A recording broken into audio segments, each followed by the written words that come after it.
नमस्कार। आकाशवाणी से प्रस्तुत है समाचार प्रभात।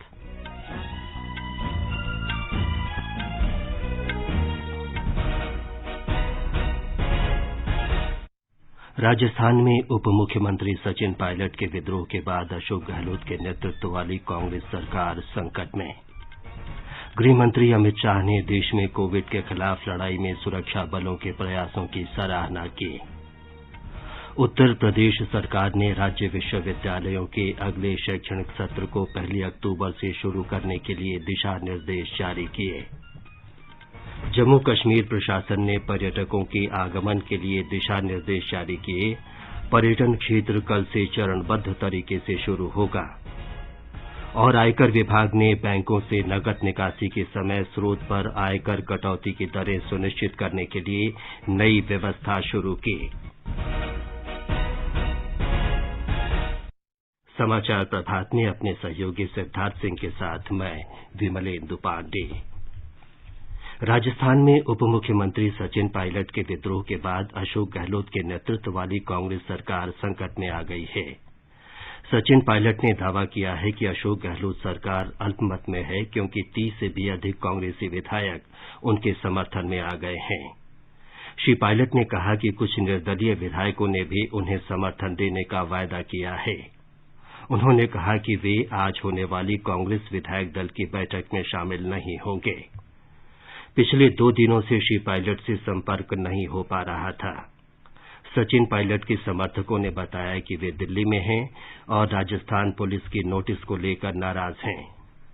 पुलिस के विशेष कार्य समूह ने अपने नोटिस में अशोक गहलोत सरकार को अस्थिर करने की कथित साजिश पर उनका बयान रिकॉर्ड करने का समय मांगा है। पायलट के समर्थकों ने कहा कि ये नोटिस उन्हें परेशान करने की मंशा से दिया गया है। श्री गहलोत ने शनिवार को आरोप लगाया था कि विपक्षी भारतीय जनता पार्टी राज्य सरकार को अस्थिर करने के लिए विधायकों को लालच देने का प्रयास कर रही है। भारतीय जनता पार्टी ने इस आरोप को खारिज करते हुए कहा है कि मौजूदा घटनाक्रम श्री गहलोत और श्री पायलट के बीच सत्ता संघर्ष का परिणाम है। ब्यौरा हमारे संवाददाता से।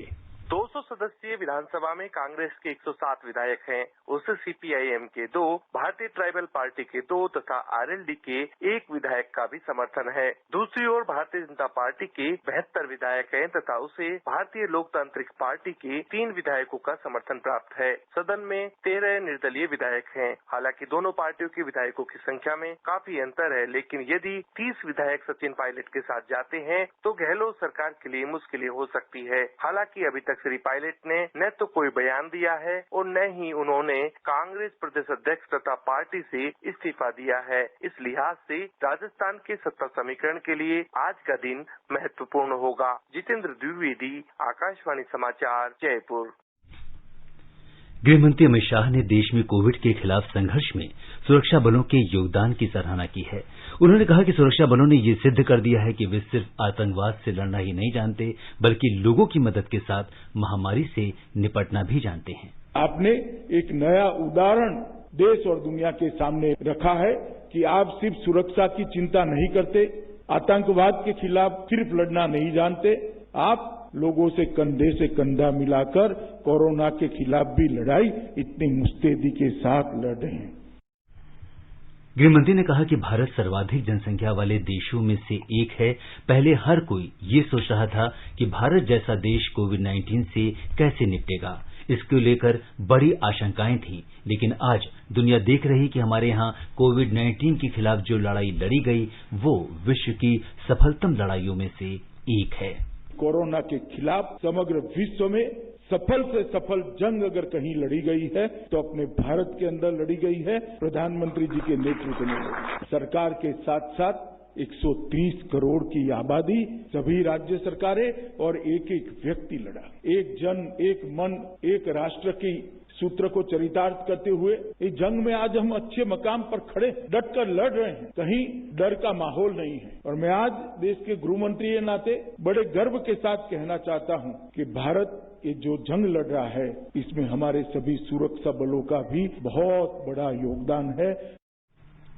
श्री शाह ने कहा कि भारत एक जनता, एक विचार और एक राष्ट्र के नारे के साथ प्रधानमंत्री नरेंद्र मोदी के नेतृत्व में कोविड-19 के खिलाफ लड़ाई में वे अब मजबूत स्थिति में हैं। गृहमंत्री कल गुरुग्राम में केंद्रीय सशस्त्र पुलिस बलों द्वारा संचालित अखिल भारतीय वृक्षारोपण अभियान को संबोधित कर रहे थे। उन्होंने कहा कि इस अभियान के दौरान 1 करोड़ 37 लाख पौधे लगाने का लक्ष्य रखा गया है। मुझे आज आनंद है कि स्थान चिन्हित कर वृक्ष की जातों को तय कर और कौन सी वाहिनी कितने वृक्ष लगाएगी इसकी संख्या के साथ 1 करोड़ 37 लाख वृक्ष आज हमारे जवान लगाने का अभियान चला रहे हैं। मैं सभी जवानों को और उनके मुखियाओं को हृदय से साधुवाद और बधाई देना चाहता हूं। उधर छत्तीसगढ़ में भी केंद्रीय पुलिस बलों के जवानों ने पौधे लगाए। सीमा सुरक्षा बल के महानिरीक्षक GSND प्रसाद ने कहा कि पेड़ पौधे लगाकर अर्धसैन्य बलों के जवान पर्यावरण का संरक्षण और संवर्धन करने के साथ साथ प्रदूषण कम करके धरती को बचाने में भी अपना योगदान कर रहे हैं। देश में हर जगह पर ग्रीन एनवायरनमेंट लाने के लिए उसके लिए एक टास्किंग मिला सभी CAPF को कि अपनी अपने जगह पर जहां पर भी वो डिप्लॉयड हैं वहां पर पौधे वगैरह प्लांट करने के लिए। तो हमको प्लांट करना है 54,300 प्लांट्स। कांकेर में हम डिप्लॉयड हैं वहां पर पूरा लगेंगे। इसके अलावा जहां बटालियन हेडक्वार्टर्स हैं, कहीं राजस्थान में हैं, कहीं पुणे में हैं, बरेली में हैं, वहां पर भी वृक्षारोपण चलेगा। स्वास्थ्य मंत्री डॉक्टर हर्षवर्धन ने नई दिल्ली में सरदार पटेल कोविड केंद्र में चिकित्सा कर्मियों और ITBP कर्मियों की निस्वार्थ और समर्पित सेवाओं की सराहना की। डॉक्टर हर्षवर्धन ने इन्हें कोविड वॉरियर्स कहा और उनके योगदान तथा समर्पण के लिए धन्यवाद दिया। स्वास्थ्य मंत्री ने कई मरीजों से बातचीत की और मिल रही सुविधाओं की जानकारी ली। स्वास्थ्य मंत्री ने बताया कि केंद्र के 10,200 में से मात्र 2,000 बिस्तर इस्तेमाल हो रहे हैं। डॉक्टर हर्षवर्धन ने देखभाल केंद्र के रसोई घर और भंडार गृह का निरीक्षण किया। रोगियों की प्रतिरोधक क्षमताएं बढ़ाने के लिए आयुर्वेदिक और प्राकृतिक चिकित्सा का भी इस्तेमाल किया जा रहा है। मरीजों को आहार विशेषज्ञों की सलाह पर सुबह के भोजन के बाद आयुर्वेदिक काढ़ा और रात के समय हल्दी के साथ दूध दिया जाता है। सरकार ने कहा है कि देश में कोरोना से संक्रमित लोगों की तुलना में स्वस्थ हुए लोगों की संख्या 2,42,000 से अधिक हो चुकी है। स्वास्थ्य मंत्रालय ने बताया कि केंद्र और राज्य सरकारों तथा केंद्र शासित प्रदेशों के समन्वित प्रयासों से स्वस्थ होने वालों की संख्या लगातार बढ़ रही है। पिछले 24 घंटे के दौरान 19,000 से अधिक लोग कोविड संक्रमण से ठीक हो चुके हैं। इसके साथ ही स्वस्थ होने की दर 62.93% हो गई है। देश में 5,34,000 से अधिक कोविड के मरीज उपचार के बाद ठीक हो चुके हैं। स्वास्थ्य मंत्रालय के अनुसार पिछले 24 घंटों के दौरान 2,80,000 से अधिक नमूनों की जांच की गई है। इसके अलावा ही देश में अब तक कुल 1,15,87,000 नमूनों की जांच हो चुकी है। देश में प्रति 10 लाख व्यक्तियों पर कोविड जांच 8,396 से अधिक है। देश में जांच प्रयोगशालाओं की संख्या भी लगातार बढ़ रही है। इसमें 850 सरकारी और 344 निजी प्रयोगशालाएं हैं। स्वास्थ्य मंत्रालय ने कहा है कि केंद्र सरकार ने विभिन्न राज्यों, केंद्र शासित प्रदेशों और केंद्रीय संस्थानों को अब तक 122 lakh PPE kit, 223 lakh N95 mask और 21,685 से अधिक वेंटिलेटर उपलब्ध कराए हैं। महाराष्ट्र में कोविड के मामलों में तेजी से बढ़ोतरी को देखते हुए मुख्यमंत्री उद्धव ठाकरे ने कोविड संक्रमण के परीक्षण की सुविधाएं बढ़ाने के लिए मराठवाड़ा क्षेत्र के जलना में RT-PCR सुविधा का वीडियो कॉन्फ्रेंस के जरिए उद्घाटन किया। एक रिपोर्ट। कोरोना वायरस मरीजों की बढ़ती संख्या पर चिंता व्यक्त करते हुए महाराष्ट्र के मुख्यमंत्री उद्धव ठाकरे ने कहा कि राज्य सरकार सभी जिलों में नमूना परीक्षण प्रयोगशालाएं स्थापित करने की योजना बना रही है। जालना में एक कोविड RT-PCR प्रयोगशाला का उद्घाटन करते हुए उन्होंने कहा कि राज्य में कुछ स्थानों पर अस्थायी कोविड सुविधाएं हैं, जिन्हें जल्द ही सरकार स्थायी करने की योजना बना रही है। सार्वजनिक स्वास्थ्य मंत्री राजेश टोपे ने कहा कि इस नई प्रयोगशाला के जरिए नमूनों के परिणाम अब जल्द उपलब्ध होंगे। उन्होंने कहा कि ये प्रयोगशाला HIV नमूनों का परीक्षण भी कर सकती है। केंद्रीय मंत्री और स्थानीय सांसद राव साहेब दानवे ने भी कहा कि राज्य और केंद्र सरकार इस महामारी को रोकने के लिए हर संभव कोशिश कर रही है। इसी बीच कोरोना वायरस मरीजों के बढ़ते मामलों के मद्देनजर लातूर में 15 से 30 जुलाई तक तालाबंदी का फैसला किया गया है। माधुरी पांगे, आकाशवाणी समाचार, मुंबई। गुजरात में पिछले 24 घंटों के दौरान कोविड-19 संक्रमण के 879 नए रोगियों की पुष्टि हुई। राज्य में संक्रमित व्यक्तियों की कुल संख्या 41,897 हो गई है। एक रिपोर्ट। राज्य में कल 13 मरीजों की मृत्यु हुई, जिसमें से 4 मरीजों की मृत्यु अहमदाबाद में हुई है। राज्य में कोविड-19 से अब तक 2047 मरीजों की मृत्यु हो चुकी है। कल सामने आए 879 नए मामलों में से सबसे अधिक 205 मामले सूरत शहर में दर्ज हुए। अहमदाबाद शहर में 152 नए मामले दर्ज किए गए। राज्य में सक्रिय मामलों की संख्या भी 10,000 को पार कर गई है। कुल 10,661 सक्रिय मामलों में से 67 मरीजों की स्थिति गंभीर है और उन्हें वेंटिलेटर पर रखा गया है। पिछले 24 घंटों में 513 मरीजों को अस्पतालों से छुट्टी दी गई। इसके साथ ही ठीक होकर छुट्टी पाने वाले मरीजों की कुल संख्या 29,179 हो गई है। राज्य में अब तक 4,64,000 से अधिक लोगों का कोविड-19 के लिए परीक्षण किया जा चुका है। इस बीच अहमदाबाद नगर निगम ने 14 और क्षेत्रों को माइक्रो कंटेनमेंट जोन में शामिल किया। इन क्षेत्रों में आज से घर घर स्वास्थ्य जांच और परीक्षण अभियान चलाया जाएगा। योगेश पंड्या, आकाशवाणी समाचार, अहमदाबाद। बिहार में कोरोना संक्रमण में तेजी के कारण सीतामढ़ी जिले में पूर्णबंदी फिर लागू की गई है तथा नवादा, बक्सर और सुपौल में बढ़ाई गई है।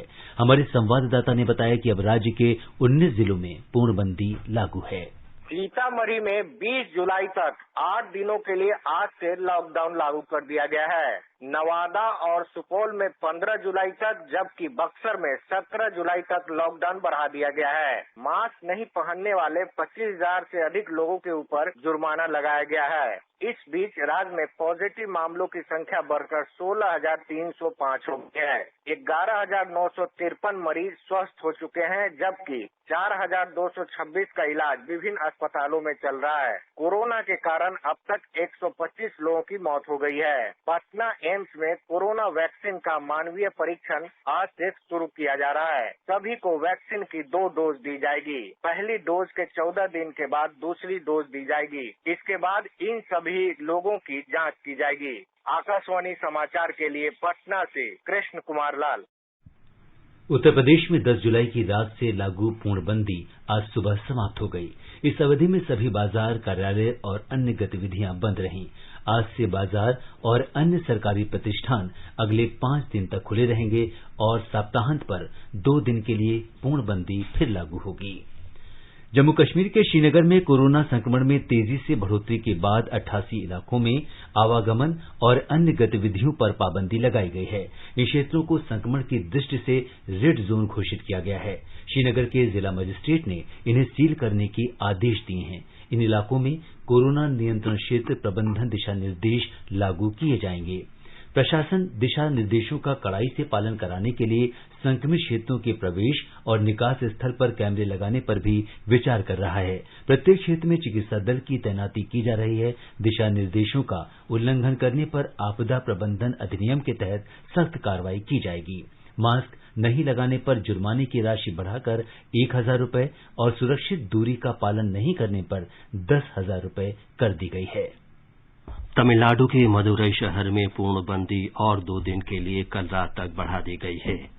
अधिकारियों ने बताया है कि संक्षिप्त अवधि बढ़ाए जाने का लक्ष्य कुछ क्षेत्रों में लगाए गए शिविरों में अधिक लोगों की जांच करना है। इससे शहर में कोरोना वायरस के संक्रमण की गति कम करने में मदद मिलेगी। हमारे संवाददाता ने बताया है कि राज्य के स्वास्थ्य विभाग ने 43,000 ऑक्सीमीटर खरीदने का ऑर्डर दिया है।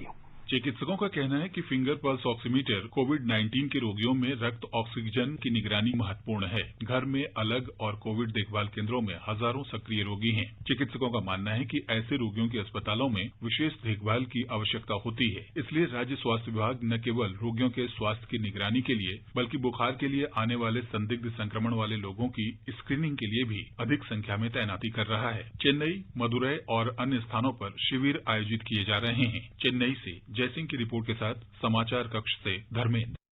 मध्य प्रदेश में सरकार मास्क न लगाने वाले लोगों को जागरूक बनाने के लिए रोको टोको अभियान चलाएगी। राज्य में सभी सार्वजनिक स्थलों पर लोगों के लिए मास्क लगाना अनिवार्य है। हमारी संवाददाता ने बताया है कि इस अभियान के दौरान चुने हुए स्वयंसेवी संगठन ऐसे लोगों को मास्क वितरित करेंगे जो सार्वजनिक स्थलों पर बिना मास्क के पाए जाएंगे।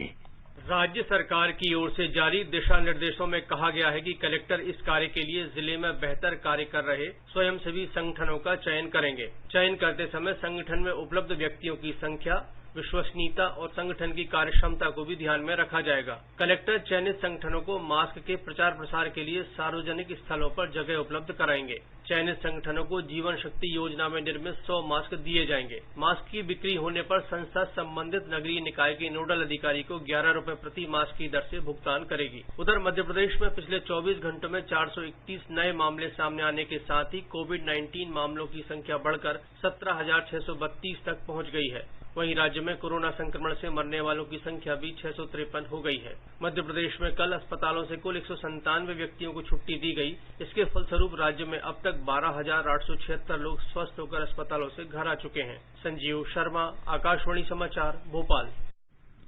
कोविड-19 के बारे में आकाशवाणी के लाइव फोन इन कार्यक्रम में हिस्सा लेते हुए लेडी हार्डिंग मेडिकल कॉलेज के डॉक्टर अनुपम प्रकाश ने कहा कि एंटीजन परीक्षण नैदानिक होता है, इसलिए उस पर पॉजिटिव परिणाम की तो पुष्टि हो जाती है, लेकिन नेगेटिव परिणाम वाले व्यक्तियों को संक्रमण का पता लगाने के लिए फिर से कोविड परीक्षण कराने की आवश्यकता होती है। एंटीजन टेस्टिंग जो है वो डायग्नोसिस के लिए इस्तेमाल होती है। हमें पता करना है कि कोरोना है ऐसे या नहीं। तो अगर वो पॉजिटिव आती है तो हमें उसके बाद आरटी-पीसीआर टेस्टिंग की जरूरत नहीं है। ये एक रैपिड एंटीजन टेस्टिंग अपने में ही बहुत अच्छा टेस्ट है और ये हमें बता देता है अगर पॉजिटिव आता है कि कोरोना से हम ग्रस्त हैं। अगर ये नेगेटिव आती है तो इसका मतलब ये नहीं है कि कोरोना से हम ग्रस्त नहीं है, तो फिर हमें आरटी-पीसीआर कराना पड़ेगा। आकाशवाणी समाचार से बातचीत में गोविंद बल्लभ पंत अस्पताल दिल्ली के डॉक्टर संजय पांडे ने कहा कि संक्रमण से बचने के लिए घर से बाहर निकलते समय मास्क लगाना जरूरी है। मास्क की जरूरत उन इंसानों को है जिनको हेल्थ सेक्टर में अगर वो काम कर रहे हैं या उनका डायरेक्ट किसी कोरोना के मरीज के इलाज में या उनके क्वारंटाइन में उनकी भूमिका है। लेकिन अगर आप घर में रह रहे हैं और स्वस्थ है और आपको किसी भी तरह की तकलीफ नहीं है या कोई फ्लू के लक्षण नहीं है तो आपको मास्क पहनने की जरूरत नहीं है। आकाशवाणी का समाचार सेवा प्रभाग आज अपने फोन इन कार्यक्रम में कोविड-19 पर विशेष परिचर्चा प्रसारित करेगा। ये कार्यक्रम रात 9:30 से एफएम गोल्ड और अतिरिक्त मीटरों पर सुना जा सकता है। श्रोता स्टूडियो में हमारे टोल फ्री नंबर 1800-115767 पर फोन करके विशेषज्ञ से सवाल पूछ सकते हैं। श्रोता 011-233-1444 पर भी सवाल पूछ सकते हैं। ये समाचार आकाशवाणी से प्रसारित किए जा रहे हैं। खुजली झटपट दूर करे, मोहे जालिम लोशन, वही नाम वही काम, कुछ भी नहीं बदला। चर्म रोगों का दुश्मन जालिम लोशन। समाचार प्रभात में आपका फिर स्वागत है। आगे बढ़ने से पहले एक नजर फिर से मुख्य समाचारों पर।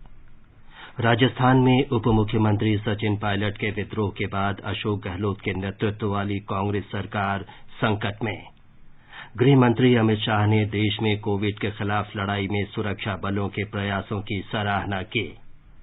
उत्तर प्रदेश सरकार ने राज्य विश्वविद्यालयों के अगले शैक्षणिक सत्र को 1 अक्टूबर से शुरू करने के लिए दिशा निर्देश जारी किए। जम्मू कश्मीर प्रशासन ने पर्यटकों के आगमन के लिए दिशा निर्देश जारी किए। पर्यटन क्षेत्र कल से चरणबद्ध तरीके से शुरू होगा। और आयकर विभाग ने बैंकों से नकद निकासी के समय स्रोत पर आयकर कटौती की दरें सुनिश्चित करने के लिए नई व्यवस्था शुरू की।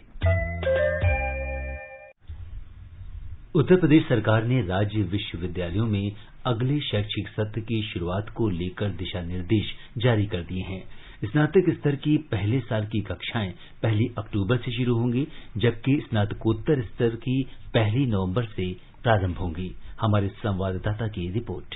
सभी विश्वविद्यालयों में पाठ्यक्रम के हिसाब से कम 45 दिनों की ऑनलाइन पढ़ाई सुनिश्चित की जाएगी और उसके बाद विद्यार्थियों के समूह बनाकर कक्षाएं शुरू की जा सकेंगी। हालांकि इस दौरान सामाजिक दूरी का पालन अनिवार्य होगा। स्नातक और स्नातकोत्तर के प्रथम वर्ष के लिए प्रवेश परीक्षा ऑनलाइन ही होगी और इसे क्रमशः 15 सितंबर और 31 अक्टूबर तक पूरा कर लिया जाएगा। इस साल यानी 2020-21 के शैक्षिक कैलेंडर के लिए परीक्षाएं अगले वर्ष मार्च और अप्रैल के बीच आयोजित की जाएंगी। सभी विश्वविद्यालयों को अपना शैक्षणिक कैलेंडर 20 जुलाई तक अपलोड करने के लिए निर्देशित किया गया है। वहीं पाठ्यक्रम के हिसाब से ई कंटेंट आज से लोड होना शुरू होगा और ये काम इस महीने की 31 तारीख तक पूरा कर लिया जाएगा। सुशील चंद्र तिवारी, आकाशवाणी समाचार, लखनऊ। जम्मू कश्मीर प्रशासन ने केंद्र शासित प्रदेश में पर्यटकों के आगमन से संबंधित दिशा निर्देश जारी किए हैं। पर्यटन क्षेत्र को कल से चरणबद्ध तरीके से खोलने का फैसला किया गया है। पहले चरण में पर्यटकों को विमानों से आने की अनुमति होगी। सभी यात्रियों के लिए कोविड महामारी से संबंधित परीक्षण कराना अनिवार्य होगा। जम्मू कश्मीर आने वाले पर्यटकों के लिए पहले से होटल में बुकिंग होना भी आवश्यक होगा और इसके लिए उन्हें आगमन के समय प्रमाण पत्र देना होगा। इसके अलावा पर्यटकों के पास वापसी टिकट होना भी जरूरी होगा। उन्हें होटलों के जरिए टैक्सियों और अन्य परिवहन सुविधाओं की भी पहले से बुकिंग करानी होगी। आयकर विभाग ने बैंकों और डाकघरों से नकद निकासी पर स्रोत पर आयकर कटौती की दर सुनिश्चित करने का नया तरीका शुरू किया है। इससे बैंक और डाकघर आयकर रिटर्न न भरने वाले खाता धारकों के खाते से 20 लाख से अधिक की निकासी और आयकर विवरणी न भरने वाले खाता धारक के 1 करोड़ रुपए से अधिक की निकासी पर टीडीएस की दर तय कर सकेंगे। केंद्रीय प्रत्यक्ष कर बोर्ड सीबीडीटी ने कहा है कि अब तक 53,000 सत्यापन अनुरोध इस व्यवस्था के जरिए सफलतापूर्वक निपटाए जा चुके हैं। सीबीडीटी ने कहा है कि अब बैंकों और डाकघरों को धन निकालने वाले खाता धारक का सिर्फ पैन नंबर दर्ज कराना होगा और इससे स्रोत पर आयकर कटौती की दर का पता चल जाएगा। फिलहाल आयकर रिटर्न भरने वाले करदाताओं से 1 करोड़ रुपए तक की निकासी पर 2% की दर से कटौती की जाती है। आयकर रिटर्न न भरने वाले करदाताओं से 20 लाख रुपए से अधिक की निकासी पर 2% और 1 करोड़ रुपए से अधिक की निकासी पर 5% की दर से स्रोत पर आयकर कटौती होती है। उपभोक्ता और सार्वजनिक वितरण कार्य मंत्री रामविलास पासवान ने कहा है कि प्रधानमंत्री गरीब कल्याण अन्न योजना के तहत जुलाई से नवंबर तक जरूरतमंदों और गरीब लोगों को दिए जाने वाले 200 मीट्रिक टन खाद्यान्नों में से 1,39,000 मीट्रिक टन खाद्यान्न राज्यों द्वारा लिया जा चुका है। श्री पासवान ने बताया कि 1 जुलाई से लेकर अब तक 11 लाख मीट्रिक टन से अधिक खाद्यान्न 396 मालगाड़ियों के जरिए राज्यों को भेजा जा चुका है। सरकार ने कहा है कि भारतीय रेल ने पहली बार एक विशेष मालगाड़ी देश की सीमा से पार बांग्लादेश के बेनापोल भेजी है। ये रेलगाड़ी आंध्र प्रदेश में गुंटूर और आसपास के क्षेत्रों से लाल मिर्च लेकर गई है। ये क्षेत्र मिर्च की खेती के लिए जाना जाता है और यहाँ की मिर्च अंतर्राष्ट्रीय स्तर पर तीखे स्वाद और गुणवत्ता के लिए प्रसिद्ध है। रेल मंत्रालय ने कहा कि इससे पहले क्षेत्र के किसान और व्यापारी थोड़ी मात्रा में लाल मिर्च सड़क मार्ग के जरिए बांग्लादेश भेजते थे। इसकी मालवहन लागत लगभग 7,000 रुपए प्रति टन आती थी। मालगाड़ी के जरिए इसकी लागत महज 4,608 रुपए प्रति टन है। गुजराती के वरिष्ठ पत्रकार, स्तंभकार, लेखक और राजनीतिक विश्लेषक नगीता संघवी का कल सूरत में देहांत हो गया। वे 100 साल के थे और दमे की बीमारी से पीड़ित थे। श्री संघवी को 2019 में पद्मश्री से सम्मानित किया गया था। उन्होंने महात्मा गांधी, गुजरात और अन्य विषयों पर अनेक पुस्तकें लिखी। प्रधानमंत्री नरेंद्र मोदी ने श्री संघवी के निधन पर दुख व्यक्त किया है। उन्होंने कहा है कि उनके लेख और किताबें इतिहास और दर्शन की समझ और राजनीतिक घटनाओं का विश्लेषण करने की उनकी अद्भुत क्षमता का परिचय देती हैं। खेल मंत्री किरेन रिजिजू सभी राज्यों और केंद्र शासित प्रदेशों के खेल मंत्रियों के साथ कल से विचार विमर्श शुरू करेंगे, जिसके जरिए कोविड-19 लॉकडाउन में चरणबद्ध तरीके से दी जा रही ढील के मद्देनजर खेल कूद संबंधी गतिविधियां फिर से शुरू करने के तौर तरीकों का पता लगाया जाएगा। 2 दिन की ऑनलाइन बैठक में महामारी के दौर में उठाए गए कदमों की समीक्षा की जाएगी और राज्यों के स्तर पर जिला और ब्लॉक में खेल कूद स्पर्धाओं के जरिए उदीयमान खेल प्रतिभाओं का पता लगाने के बारे में विचार किया जाएगा। श्री रिजिजू ने कहा कि देश लॉकडाउन की समाप्ति के दूसरे दौर में है और इस समय खेल तथा युवाओं से संबंधित गतिविधियों को फिर से शुरू करने के बारे में राज्यों से बातचीत करके आगे का रास्ता निर्धारित करना बहुत जरूरी है। वेस्टइंडीज ने मेजबान इंग्लैंड को पहले क्रिकेट टेस्ट मैच में 4 विकेट से हराकर 3 मैचों की श्रृंखला में 1-0 की बढ़त बना ली है। वेस्टइंडीज ने जीत के लिए 200 रन का लक्ष्य 6 विकेट खोकर हासिल कर लिया।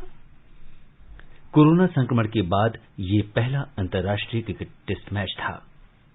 मौसम विभाग ने कहा है कि दक्षिण पश्चिमी मानसून की सक्रियता से पूर्वोत्तर क्षेत्र, बिहार, पश्चिम बंगाल और पूर्वी उत्तर प्रदेश में तेज बारिश का सिलसिला आज भी जारी रहने का अनुमान है। आकाशवाणी समाचार से बातचीत में मौसम विभाग के महानिदेशक मृत्युंजय मोहपात्रा ने कहा कि मध्य भारत, विशेषकर मध्य प्रदेश, छत्तीसगढ़ और ओडिशा में आज से भारी वर्षा होने का अनुमान है। इन क्षेत्रों में अब तक कम वर्षा हो रही थी।